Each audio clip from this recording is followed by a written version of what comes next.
All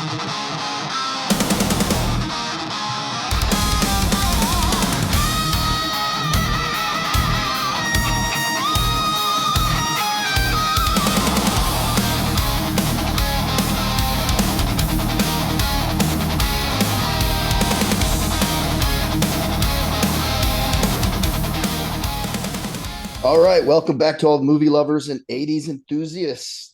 Welcome back to Gonzo, Mike, and a VCR. I'm Gonzo. This is Mike.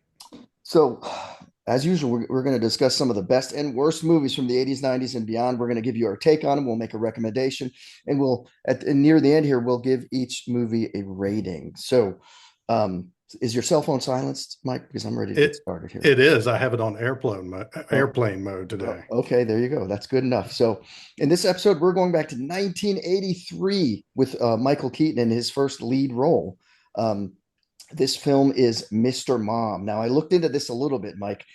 It received between 2 and 2.5 stars out of 4, with comments such as likable stars make it palatable, but we've seen it all before, and describing it as a lost opportunity, even though it had promising and talented cast. This did get a 77 on Rotten Tomatoes.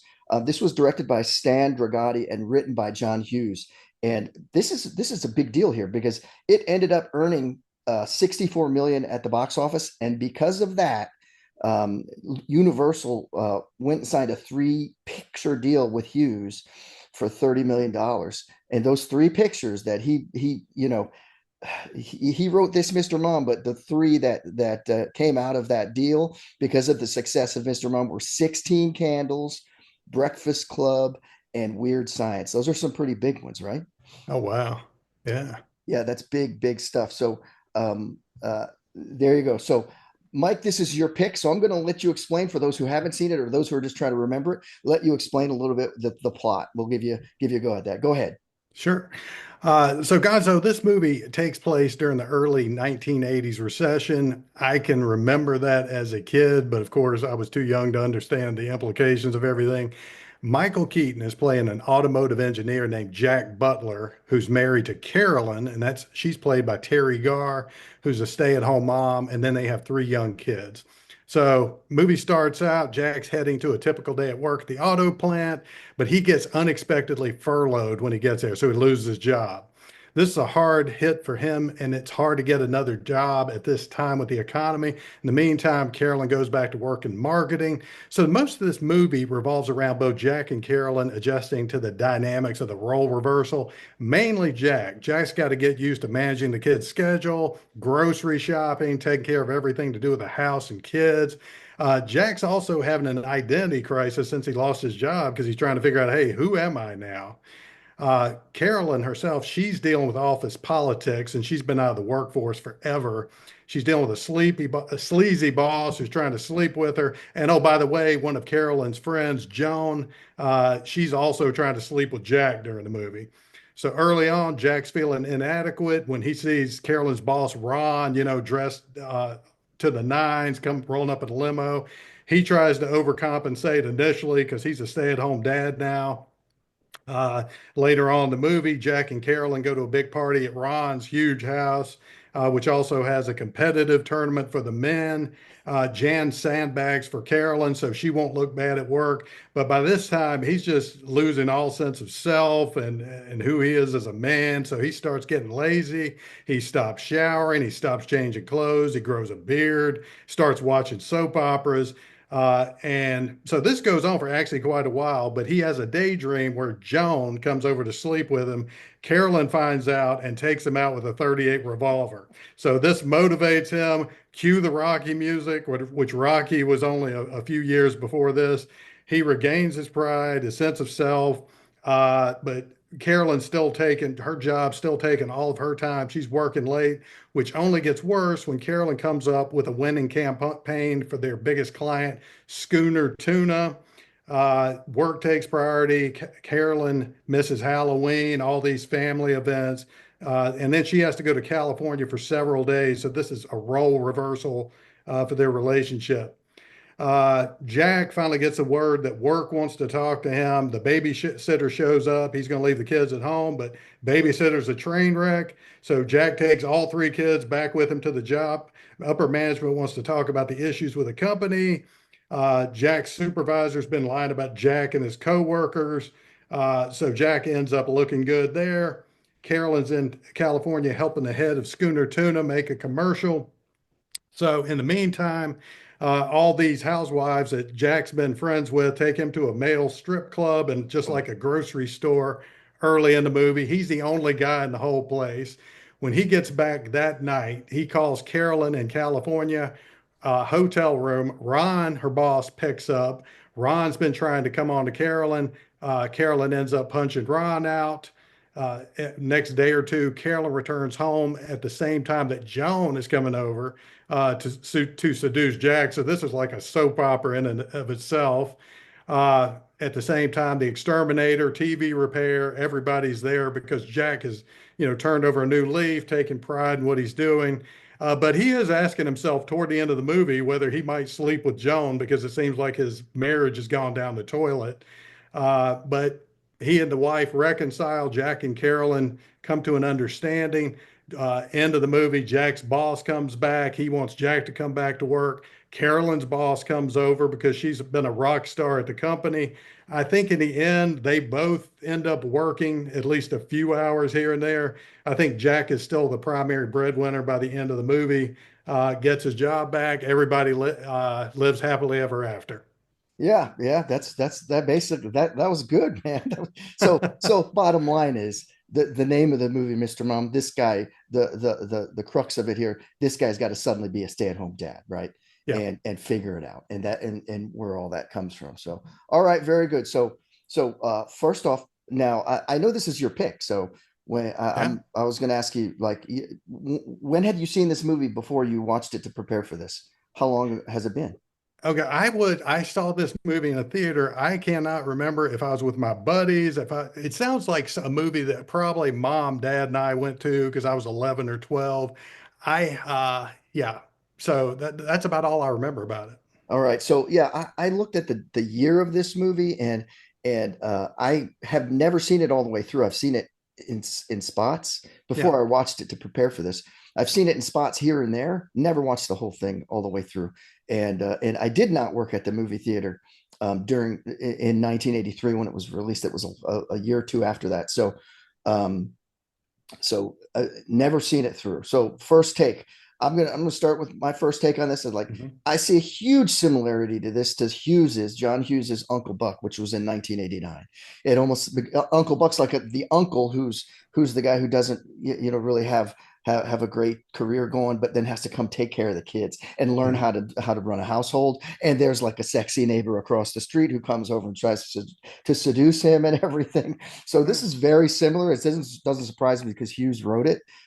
So that's my first take. This is very sitcomish, and like you said, also very. There's a big play on like the soap opera. So that's my first take. What about you? Yeah.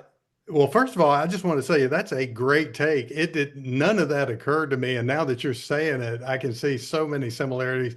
I would have never put that together with Uncle Buck, but you're right. So many similarities in terms of the plot, in terms of what happened. I just remember I thought it was a funny movie. I think this movie is so quotable. At least for me, it is. It was Michael Keaton's breakout role. There are allusions throughout the movie to movies I know both of us like, Rocky, Jaws. They stuck a couple of things in there, just a little nostalgia. Um, I love the plot, but honestly, as a Gen X kid and a latchkey kid, I couldn't relate to the plot because my family was so different from this. I didn't have young brothers and sisters, and probably a big thing for me too is my mom and dad both worked. So I thought it was entertaining, but it wasn't something I'd be like, oh yeah, that's funny. That I can relate to that. Yeah, yeah. So yeah. Yeah, my dad worked full time and my mother worked she was a stay-at-home mom until my younger sister, who's like 3 years younger than me, until she went to middle school, and then my mom was working full time. So in those high school, junior high years, I was coming home to an empty house. So yeah, not a lot of things like, oh, I remember that, or I remember this. It didn't resonate the same way as it might for some. Um, all right. Main characters. You talked about Michael Keaton. This is his first breakout role. Jack Butler. How do you feel that he did in his first lead role here? Yeah, I think he killed it. I think like kind of like we were talking about the last movie, some of the dynamics. If you took Michael Keaton out of this movie, I don't know if we'd be talking about it at all. I don't know if it would have done as well as it did. Uh, Michael Keaton is just so good with physical comedy and the way he's delivering lines. I have a feeling he probably improvised a lot of things in the movie. In terms of Jack Butler as a character, he was one of the most mellow dads I've ever seen, especially for the 80s. Um, he was dealing with quite a bit, but he generally kept his cool. Even though he seemed like, yeah, I'm internalizing some of this, but he was cool. He was mellow with his kids. He didn't really flip out with his wife, although you could tell he was going through a lot. Yeah. As far as Keaton goes, like I feel like I don't know if this is true. I've never met the guy in person, but I feel like he plays himself. Like, Mhm. how people say John Wayne plays John Wayne, Clint Eastwood plays Clint Eastwood, and they Yeah. just put a different name on the character. I feel like he Hmm. plays himself because the way he is, the way he carries himself, his swagger, his comedic swagger, it's Yeah. just so natural the way he pulls. Like, I feel like if I met him, he'd be making all these wisecracks just like he does in the movie. Yeah. One thing I see for Jack Butler, Hmm. in the character, I think Keaton played him well, but as far as for me to criticize this character, Hmm. I felt like he was going through learning all this stuff, trying to figure out how to run the household. But Yeah. I don't feel like he ever had like an epiphany moment where he said, man, I really value Caroline and how much she does. Hmm. How much it takes for a woman to stay at home and run the whole household. I Yeah. feel like he didn't have that moment to me. Maybe they insinuated. I didn't even think they really did.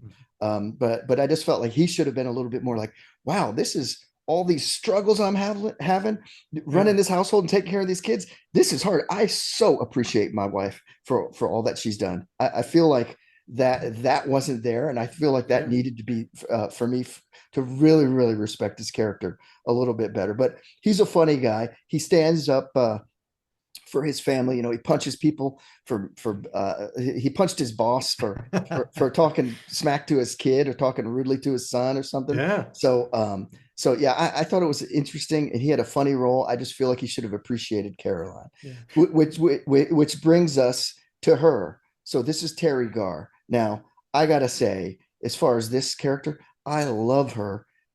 She's believable, down to earth, but like a sexy, beautiful woman too. And she's Yeah. been in, I remember her from Close Encounters of the Third Kind. She was Roy. That was the lead in that. That was Richard Dreyfuss's. Well, like she just comes across as a believable. She could be next door. So many people, like remember last podcast we were talking about Amanda Peterson and how beautiful she is. Like, but you're never like that. Could be my neighbor. That could be a person down the street. You're just like, oh, that's Hmm. such a Hollywood beauty. I feel like Terry Garr and the character Caroline pulls off like this is a believable mom. This is a believable woman getting into the workforce. Just down to earth. I think she did a good job. I felt like she sort of as a character for Caroline. Um, there's a lot of rude people in that workplace, and I felt like she handled herself okay, but I think she should have pushed back a little more sooner about that. How did you feel about Caroline and played by Terry Garr? Yeah, not a lot to add to that, Gonzo. I think you're absolutely right. I've liked her in anything I've ever seen her in. She always has a nice vibe about her because I remember her from Tootsie. I remember her from I think it was Young Frankenstein. Yeah. She was even in. Remember, she was in Dumb and Dumber, Oh and wow. and again, we can't really know what she was like in real life, but if you just take the vibe that you get when you watch the movies and the kind of characters she picks, I definitely agree with you that I think she nailed the role. She was believable. and you never how do they say it? You never catch her acting. Like I'm totally believing the character that she's playing. Yeah, yeah, for sure, for sure. Yeah, she did a great job. She always seems to, whatever she's in. I remember in Young Frankenstein, did she not play like the sexy assistant or something? Yep. Yeah, Yeah, she did. yeah, she definitely had the main role there. Yeah, for sure, for sure. So we have the kids. They have little Alex, that's played by Frederick Kohler. Kenny, played by a guy named Taliesin Jaffe. I don't know if Mhm. I'm pronouncing that right. And Megan, the little baby, was, of course, because the baby's so young, was played by twins, Courtney and Brittany White. I don't know that I've seen any of these. I did a little looking, seen any of these people in other roles. This was sort of maybe a, I mean, it's not like they're big childhood actors. Mhm. What did you think about how the kids did in this? Yeah, I think they nailed them. I agree with you. I'm surprised, and I didn't look up a filmography, but I agree. I don't think I've seen them in anything else, but I thought all of them were so good at the roles that I could say, hey, because sometimes you see kids in roles in movies and you can tell they're just there for the cute factor, but they're not bringing real talent. And I thought if you watch these kids, they definitely brought their personalities and they were invested in the roles and the way they delivered some of the lines, like they were talking about the soap opera. What was it, The Young and the Restless? Yeah, And uh, Jack was saying something about how somebody's get something today. And Alex, I think the older kid, and said, "Well, he sure got Nikki." yeah. I mean, it's evident that the director Stan Dragoti, they were working with these kids and they want them to be a part, not just in the background. Mhm. I thought it was a cute group of kids. I did in looking, like Frederick Kohler, who played Alex, was he's got some roles in Broadway, some plays and some different things. So it's Oh, not okay. like so he's got some talent there, and he used it, but it's just not a lot of movie stuff. So it's overall a cute group. Now I want to talk, want to change now, go into the working sort of world for Caroline to go. Ron Richardson, which is Caroline's boss, played by Martin Mull. I don't know whatever, I don't know what else he's been in, but he's been in some other things, right? Yeah. But man, what a dirtbag narcissist. This sport of little mini Olympics that he's having at his house that he's expected to win, and apparently every year they let him win. This is terrible. Oh, Like yeah. one thing about this movie, Mike, I got to tell you, this is where it starts when I start Mhm. thinking about that little mini Olympics thing, which was lame. But Mhm. so this movie is all about coming and knocking on my door and me opening up the front door and saying, Steve, you need to suspend all disbelief, because there's too much crap here, I mean, Ron. How bad is this that Ron pays pays a kid who works at the hotel in Mhm. California to let him in the room, with some champagne and stuff so he can try to woo Caroline. Like, this is like terrible stuff. Like you do Oh, this in the yeah. real world, Uh-huh. you can get arrested, right? So, but I think the guy, I do hate his character enough that he clearly did a good job acting it, because Mhm. we were supposed to hate him. So you seen him in anything else, or what's your take on him? Yeah, he was the boss on Roseanne. Uh, I want to say he was also in the movie Clue. Hmm. I think I'm right about that. Um, and I agree with the personality, absolutely. And I never pick like the lead as a favorite character. Like if I'm looking for a favorite character, because that's easy. The lead is always the easy favorite character. If I were picking anybody else as my favorite character in this movie, Ron Richardson was the most watchable to me in terms of his personality, in terms of the way he delivered lines. He was a complete tool, but he was so funny. It, and I talked about how quotable this movie was, and I think about two lines in particular. Both of them had Ron Richardson. It's when uh, Jack was feeling inadequate, so he invites Ron into the house, and he's showing him. It's like, yeah, I'm going to rip everything out. I'm going to rewire the whole damn house. He's like, what are you going to use? You're going to use 220? He said, well, 220, 221, whatever it takes.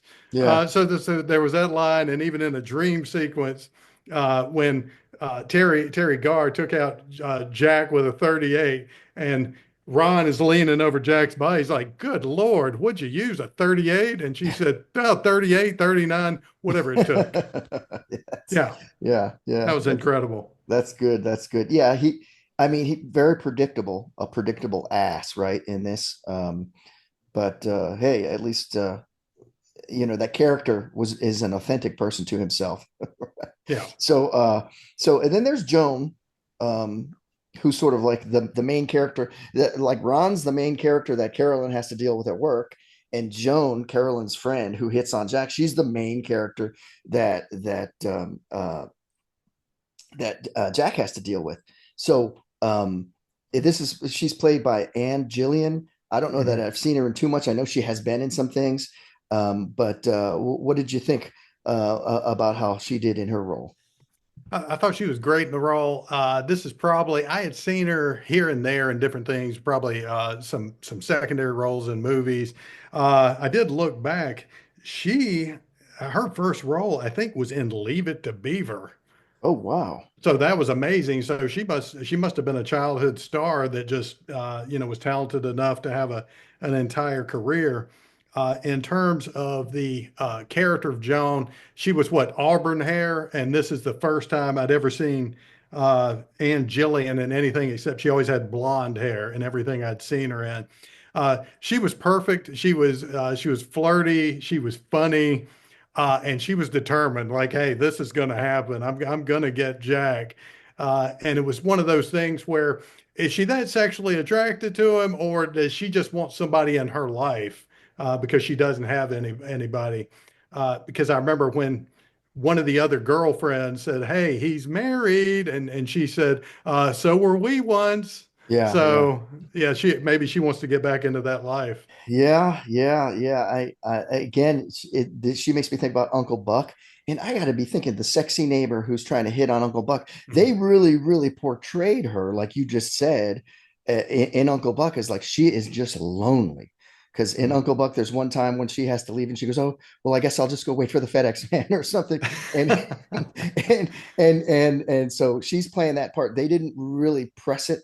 It was more like she was a predator in this character, Yeah. Joan. So, and she's showing her cleavage as much as she can right in Jack's Hmm. face. And Yeah. he's a guy, so he's noticing, right? Oh yeah. And it's putting him under a little pressure, a little duress there. He's getting, sweating a little bit, like, oh wow. So Yeah. yeah, she does a good job, and she's believable to be someone who would be in a neighborhood who would be like that. I mean, Hmm. pretty believable person. And Yeah. like, so this next person, Jack's supervisor. This guy's been in a ton of roles. Hmm. Jeffrey Tambor. Now, I never knew his name, and I can't think. I got to tell you, he's Hmm. been in a lot of roles. I can't specifically remember and recall anything right now, Yeah. having not done any research. He's been in a lot. He plays a good weasel. Like, he's out for himself. He's trying to protect himself and make sure his job's okay, and say and do whatever he has to keep his job. And and he gets attacked by one of Jack's friends Hmm. near the start of the movie when they're laying them off, right? And Yeah. then we'll talk about the friends in a second here, but then Jack's friend attacks him, and then when he's like, "Oh, you're fired too," and so then Jack attacks him. They're like, "What?" He's thinking, "I didn't think it was me," but so Yeah. this guy, and then he's the one who gets punched by Jack for talk. Does he get punched twice in the movie? I He feel gets like a punch at least once. at Yeah. least once, but he gets choked out or whatever. Yeah. So, but interesting guy. What have you seen him in, man? Dude, I can remember him from way, way back, and I'll tell you something that's kind of interesting. If you remember Three's Company, Yeah, which I always liked, I still think that show stands up in terms of because you got John Ritter in there. Okay, Jeffrey Tambor was in Three's company at least twice. And the funny thing about it is, like so many sitcoms way back in the day, he played two different characters. So sitcoms back in the Yeah. day had this habit, if they liked somebody or somebody was connected to the show, you would see the same person show up as a different character like a season later. Yeah. Then when the Ropers spun off, he played a third character from this world. He played the Ropers landlord. Oh, wow. Um, but I like Jeffrey Tambor. I think he's talented. He's never headlining anything. I do think he had a show 2 or 3 years ago that he was the main character, but he has had a decades long career, and he was also, if you've ever seen Something About Mary, he was Matt Dillon's buddy Oh, in really? Something About Mary, which he did a great job. That's probably my favorite role that I've ever seen him in. I agree with you. I think he was good in this role. If I had a least favorite main character, it would probably be him only because I've seen him do so much more in other things. Sure, sure. Yeah, he Yeah. could have had a bigger role because he is a funny guy Yeah. and he has the ability to pull off jokes and get in quirky situations. Definitely. So Jack's coworkers, this was a surprise for me to see, but like I said, I hadn't seen this movie all the way Mhm. through.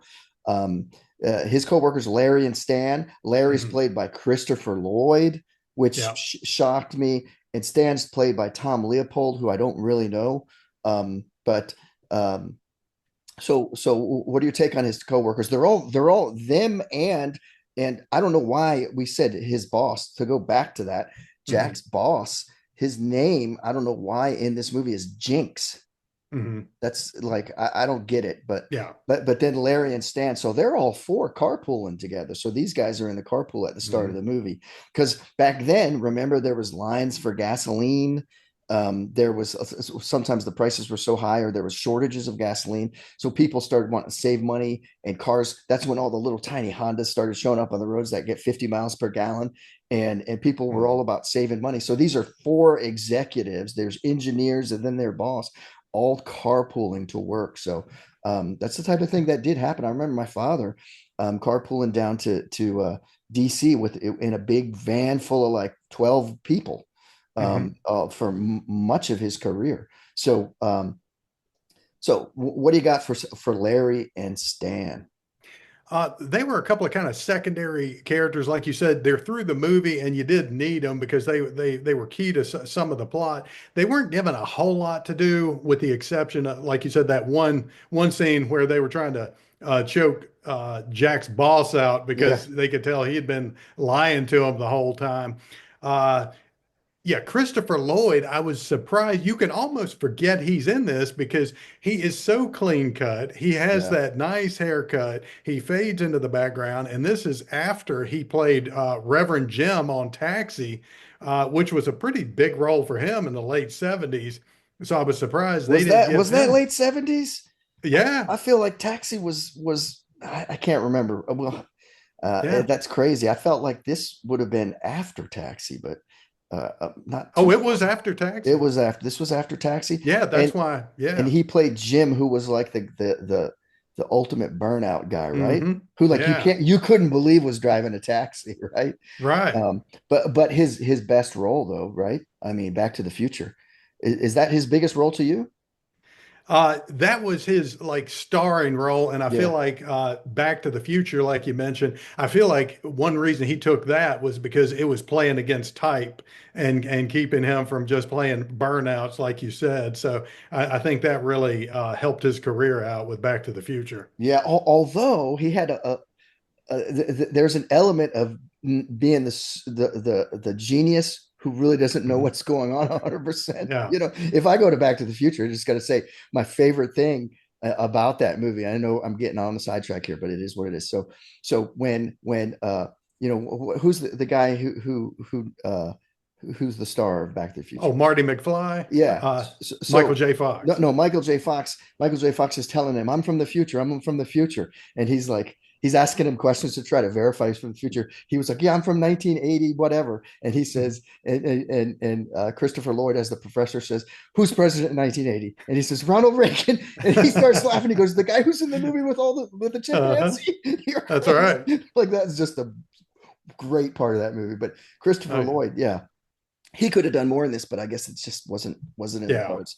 But I did love he was, you know, how he was choking out the boss at the start. So Mhm. that was pretty good. So I want to move to the person I don't believe at all is a main character here, but this is the checkout lady at the grocery store, played by Yeah. Edie McClurg, who we all know. She does a Mhm. great job. I love her from this as the checkout lady. I Yeah. love her as the principal's secretary in Ferris Bueller, and in Trains, Planes, and Automobiles, she is the lady at the rental car desk. Yeah. That's so she is a John Hughes go-to. Now, I don't know if you've Mhm. noticed this. John Hughes has people that he likes for roles. Um, for instance, the janitor in the high school in Breakfast Club Mhm. is, you know, with his famous line, he goes, "By the way, that clock's 15 minutes fast." They're like, Mhm. "Oh," because they're trying to wait for detention to be over, right?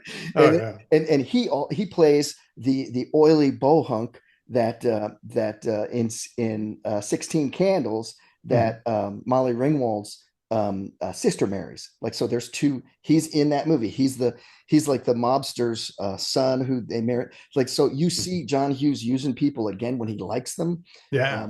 You'll see him again. So because he's just got a way about how he writes. He's almost like he's writing and he's thinking when he's writing, "Oh, this is perfect for Edie," right? Yeah. So she does a great job.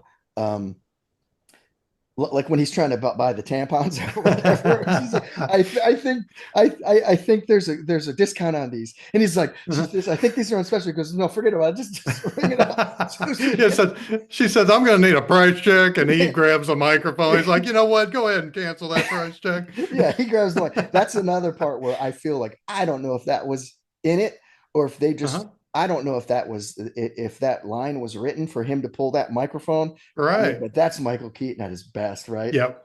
Just say no, no, forget that. And because they show him sneaking up, and he's like trying to get it off the shelf with no one seeing him and everything. Hmm. He's very self conscious about this, which is a big thing. You know, I remember that was a thing people would talk about that. Like if a guy's got to buy stuff like that, like um, you know, it's probably like as bad as a woman buying a box of condoms, right? Sure. Like people just Yeah. like people are judging like what are you doing here, right? So Yeah. how do you like Edie McClure and any other roles that I've missed that she's been big in? Yeah, I like her. She always brings something to it. It's always fun to watch her do a cameo. The only other thing I would throw out, I love a lot of the Rodney Dangerfield movies, and Back to School, she played his personal assistant. Does So she he sends really? her to class to take notes. Oh, okay. Oh, so yeah, she's just taking the notes for him. Isn't Yeah. she on one of those little typewriter things like they use in Yep. court? Yeah, That's yeah. it. I do remember that. I didn't put Hmm. together that that was her right away though. I mean, Yeah. she's just though you can't miss her though, right? She's got Hmm. that look. In Ferris Bueller, she's got like 10 pens or pencils in her hair. She keeps pulling them out, right? Because she's every time she wants to just put it in her hair, then she realizes she's got so many. She's a crazy, All crazy right. person. She had a real big part in Ferris Bueller, but that's probably where she had the most scenes, probably, I'd say. Hmm. So yeah, she does a great job. And I just had to mention her, not a main character. You know, I want to call out. I Hmm. almost listed this person when we're talking about characters, but it was Hmm. just such a short scene. I didn't, and I don't Yeah. know the person's name anymore.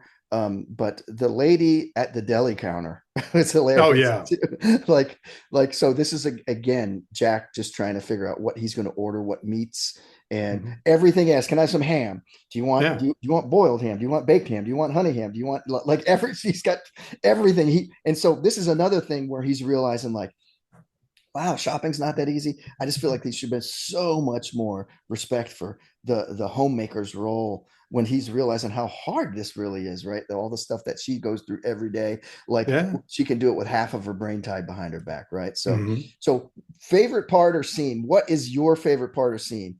And I know we're probably gonna have different ones. So Yeah. Yeah. Uh, It was such a small part in the big scheme of things, but I love movie quotes. I love good writing, and it's absolutely when Jack still hasn't acclimated to being a house dad, and so he's walking around. He doesn't realize his wife's about to be picked up by the boss in a limo. So he sees Ron Richardson walking up the sidewalk in probably an Armani suit, and he's like, so he runs off. He throws on these overalls and his ball cap backwards. He comes in there with a chainsaw. When he meets Ron Richardson, that's absolutely my favorite part. All the lines in there, like first thing he does, he's trying to talk to Ron with the chainsaw still on. He turns that off, shakes Ron's hands, like asks Ron, say, "You want a beer?" And Ron said, "It's 7 o'clock in the morning." And Michael Keaton's like, "Scotch." And so that was awesome. That's also when he said he was going to rip out all the walls and add another wing, and where he had the line, if you're going to use 220, and Jack says, well, 220, 221, whatever it takes. Then he said one of my favorite lines. I've said this so many times I've seen this movie. Said, "Well, you seem like a pretty handy guy, Jack." And he says, "Well, Ron, I like to do a little bit of everything. I write poetry, I paint, I sculpt." Uh, and I love that look that Carolyn gives Jack when she comes downstairs to leave and sees what is going on and what kind of image he's trying. And then as they're walking out and they're walking to the limo, Jack yells out, "Honey, if you need me, I'm not here. I'm going to either be at the gym or the gun club." Yeah. It is a good scene. That's good Keaton comedy. And you Yeah. know what it reminds me? It's like he's like, oh, this guy's pretty impressive. This Oh guy's yeah. clearly coming off like he's got a lot of money, big car, big suit. It's like he's trying here to come off. I know this is a stretch here, but he's trying to come off like Owen Wilson comes off and meet the parents, where like Mhm. he carved the wedding, like everything. His house is huge. Like he's the ex-boyfriend, and like and like this guy's what's his name is the nurse, right? Mhm. But like yeah, so Jack is like, I've got to come off like, but whereas in Meet the Parents, Owen Wilson, his character really does all these things, and it's like Sure. he's not making it up. He's like the perfect guy, right? So it's None of just us want to meet that guy. no, it's just yeah, especially having been if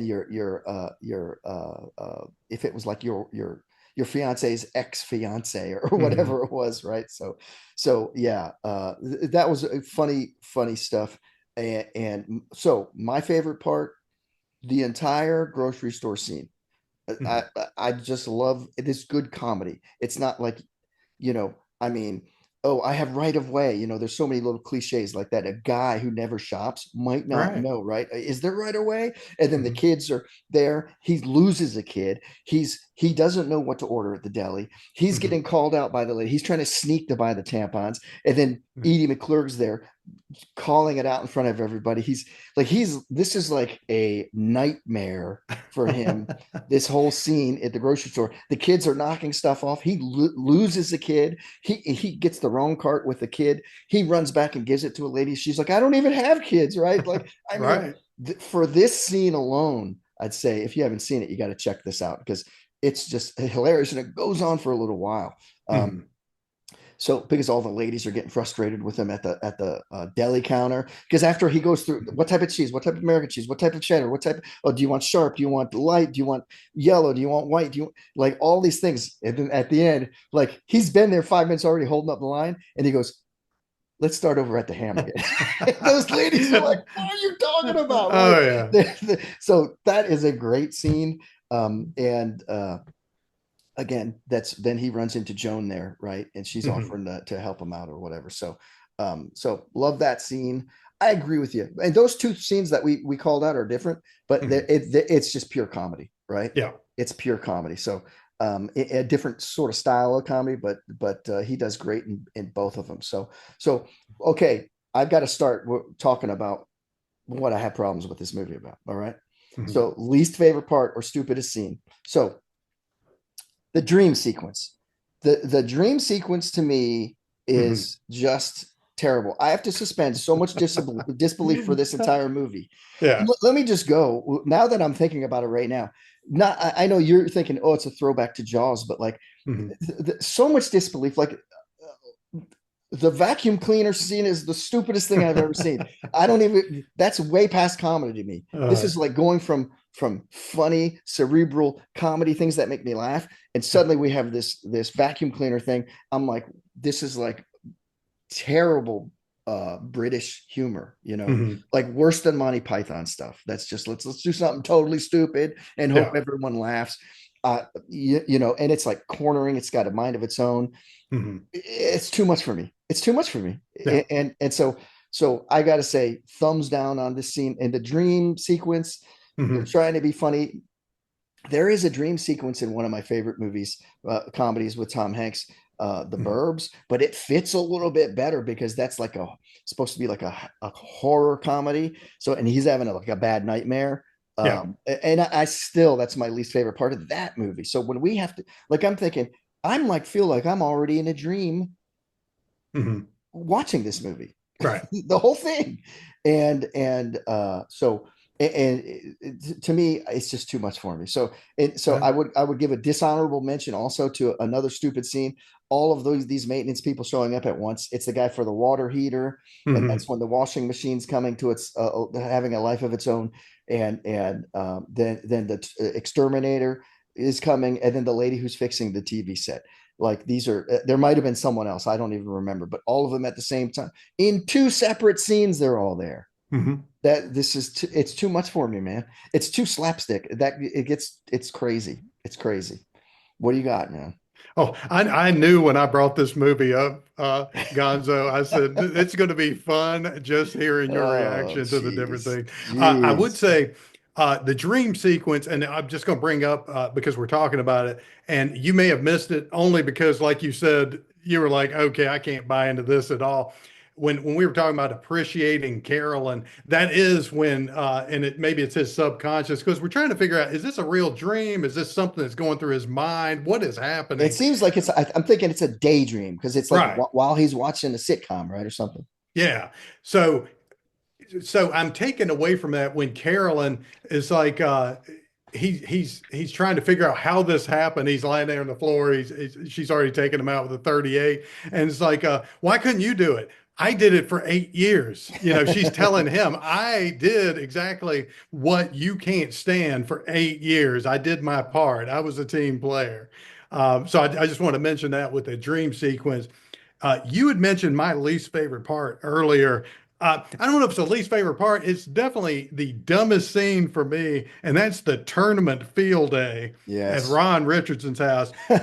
Only because of how goofy the events were. I mean, they start off the first events running with diving flippers, then they're running over mini trampolines. It's terrible. It's Um, terrible. and one part I didn't get, and maybe you can help me, or maybe it didn't make sense to you either. So I can understand if Carolyn didn't want him to win that event because of office politics or whatever. I honestly can't figure out why the coworkers keep trying to sabotage him because in office politics, that would have taken the focus off them and made him look bad. And they never showed any loyalty to Carolyn anyway, so I never really got that. Um, Yeah, I think I feel like they were like, "Hey, we don't want to piss the boss off. This is how it goes. We just yeah, have to stop him." I don't know. It wasn't for her or anything. It was just like, "Hey, we don't want Ron will be a bear for the rest of the year if he doesn't win this thing." I think that was my take. So yeah. go ahead though. But I would say, and that you know that short-haired female executive that definitely did not like Carolyn. Yes. It seemed like when they first got there, she was trying to plant a seed in Jack's mind because totally unprompted, she said, "Well, she earned that promotion. I can assure you of that, Jack." Yeah. It's like, what is that? I'm not sure what that means. And and then Jack was not going to participate in the tournament, and Ron just had to stick in the knife and turn it. He said, "Well, I tell you what, you can watch on the sidelines with the rest of the wives. I'm sorry, I mean families." Yeah, yeah. Oh man, so that's a bad scene. That's Yeah. it's bad. It's again, it's a Mhm. suspend disbelief scene that could have been a dream sequence as well. Right. So it's just, so what additional comments do you have on this movie, man? Yeah, so I came up with a couple of things.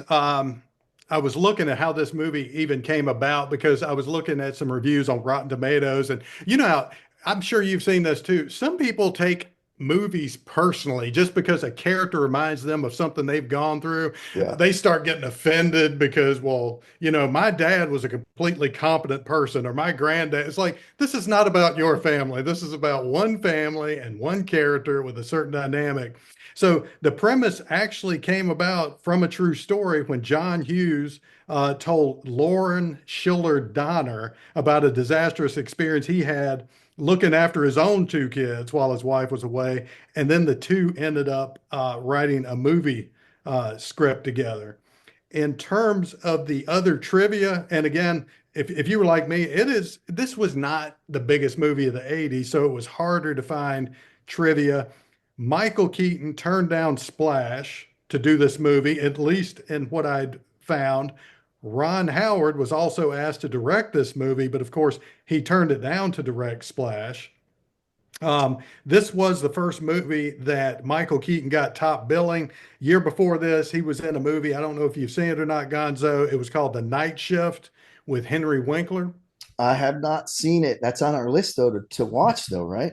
Yeah, we're gonna have to check that out because Yeah. that's back shortly after Henry Winkler left the Fonzie character, and he was trying to find roles to help him. Yeah. Now Splash though, when we're talking about that, I remember Daryl Hannah, right? Yeah, But hmm was that Tom Hanks in that? it was Tom It Hanks. was. Wow. I couldn't even Yeah, remember that. I can remember Daryl Hannah, I'll tell you that. But yeah. so The never forget her, right? So Right. The one other thing I was going to bring up that I know you can connect to, and this takes us back to the 80s and CRT televisions.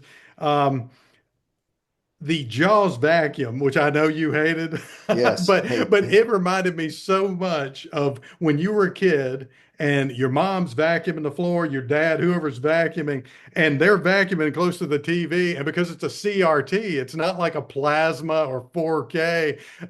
You get lines all in the TV. It's totally Yeah, yeah, distorting what you're yeah. watching. So that took me back to another time. Yeah, yeah. So I saw on Wikipedia, I was looking at, they mentioned a TV show remake. I don't even remember it. Couldn't have been good. No, But someone tried to make like a with the same sort of idea. But I have to give this, I mean, just additional comments for me on this. I've got to give huge credit to this film because this film made 80s movie history by putting Hughes on the map with getting that three picture deal. I oh, you're mean, absolutely right. I mean, 16 Candles, Breakfast Club, and Weird Science. Weird Science is my least favorite of those two because it's, again, once John Hughes writes a little bit too off the map and too crazy, I Mhm. can't suspend that much disbelief. Um, but I mean, this you got to give this movie huge credit for that, if nothing else, 100%. So okay. I'm gonna start this. We said that we're gonna look for the message of a story. You know what lesson we're learning, what the Mhm. moral of the story is, Sure. and I'm like, bro, like okay, housework is hard. Um, hmm stay at home parenting is tough. Executives are jackasses. hmm I'm struggling to find one that makes a lot of sense. I don't have one, Mike. That's all I have to say. I don't feel like there's a moral to the story here. Sure. What do you got? I told you guys I'm going to get creative with these when I have Okay. to. So I found a couple of different maybe big picture themes. The first one big one for the 80s was that everybody in a family has a part to play, and all the jobs in the family are important. Sometimes you got to roll with the punches, pitch in where you can, and sometimes it may not be the most glamorous thing or what you necessarily want to be doing at the time, but you sacrifice for that bigger family. Um, Okay. Okay. Secondarily, I came up with two. Uh, any job, and I think you and I can relate to this because we've done good jobs, we've done bad jobs, we've Yeah. done jobs we've enjoyed. Any job can be fulfilling if you're taking pride in what you do and if you can see the significance of your contributions. And that's not always going to be the case, but if you can see, like, hey, I'm not on fire about this, but I can see what the end goal is and I can see the part I'm playing in it. Yeah. Yeah. I hear you. I'll give you a little bit of credit on that. I mean, I can get with it. My father used to say, when I was growing up, he'd say, you can be anything you want. He said, you can be a damn garbage man. He said, Mhm. but if you decide to be a garbage man, be the best damn garbage man you can be. So I get it. I get it. You found a little something in there for me. I appreciate that from you. Sure. There a little bit, and I would say too, to piggyback on what you said, definitely like every job's important. And I think like when we had a society where there were a lot of stay-at-home moms and parents, like, hey, that was an important job. That was an important Hmm. job. It's unfortunate probably for family and for kids these days that there's not more of them. But right now, society, the way we run it, the economy and the way things are, it's like most people just can't afford to do that, right? Right. So all right. So you found something, Mike. That was not too much of a stretch. You surprised me with that one. I like it. So overall take on the movie. What do you got? Of course, I like it. Overall take, it's a fun movie. It's a cute movie. It's funny. It's not going to win, the Academy Award. It's not going to be like, oh my God, I got to get everybody I know to watch this.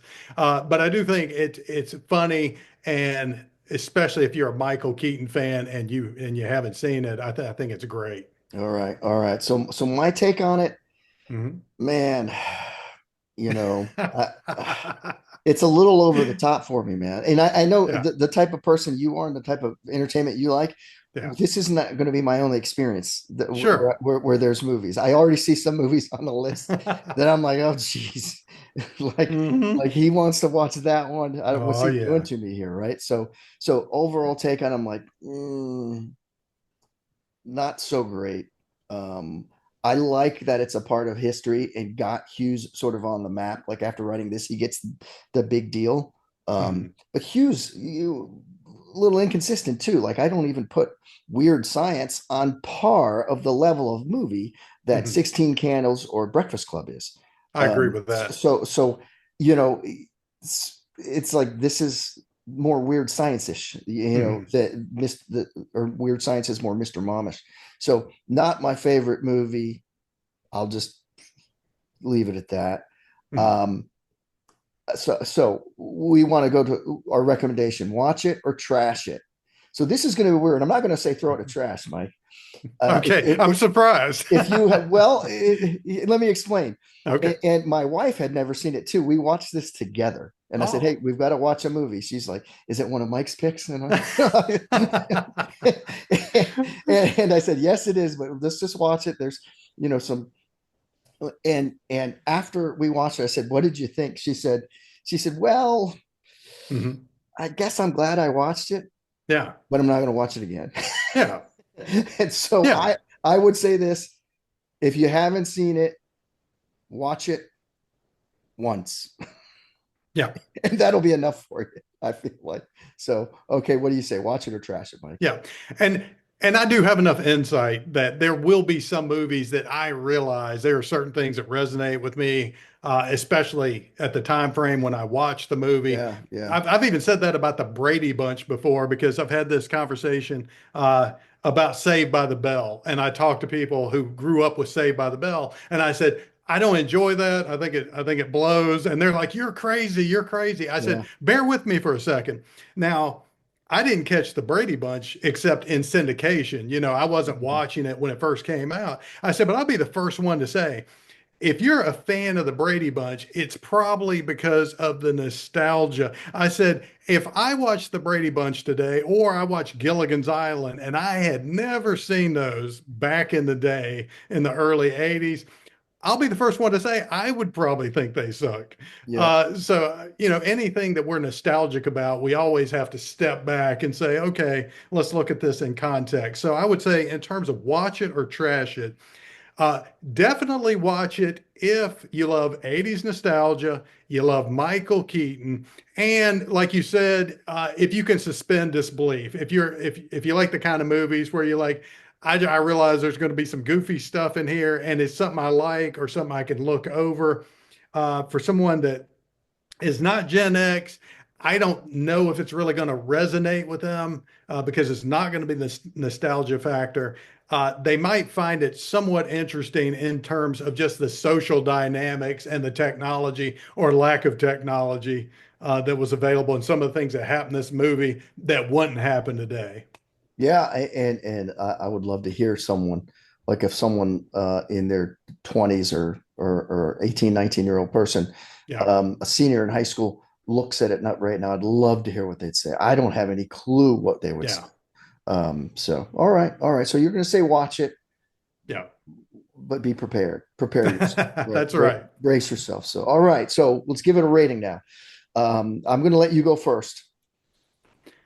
All right. We've got, like we said, hey, it's like sort of a 1 through 5, one being the worst, five being the best. One is, hey, go take a bathroom break, not important to watch it. Two, sit, maybe scroll through my phone, I'm not even eating any snacks. Average rating, I'll sip a Coke while I watch this movie. Better than average, Coke and a popcorn, that's like a B plus. Then you got the incredible rating, Coke, popcorn, and a box of Raisinets for me. I know it'd be Goobers for you. What are you going to rate it, Mike? Yeah.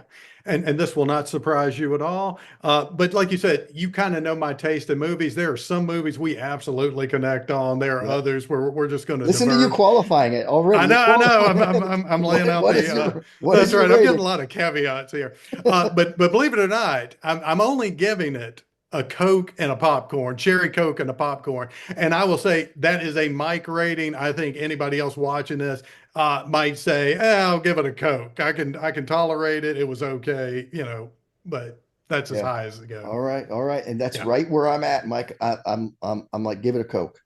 Mm. You can give it a Coke. If you haven't seen it, it's funny. It's got some great parts. It's John Hughes's writing. So there's that comedy part, the scene that you liked and the scene that I like, our favorite scenes, both of those just funny, man. So Yeah. I'll sip a Coke while I watch this movie. So all Fair right. enough. All right, very good, very good. So man, it looks like we did a wrap on this movie. I don't know what people are going to take from this though. Are people going to want to watch it or not? So all right.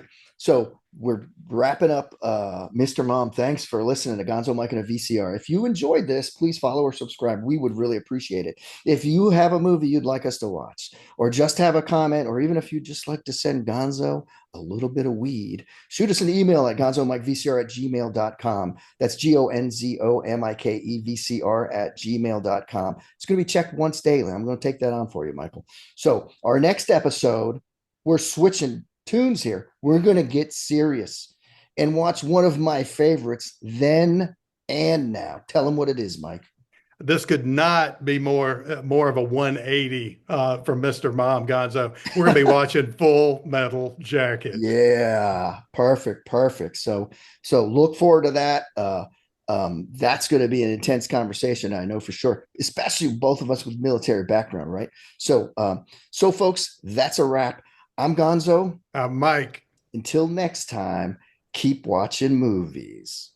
Gonzo and Mike and VCR is produced by Gonzo and Mike, all rights reserved.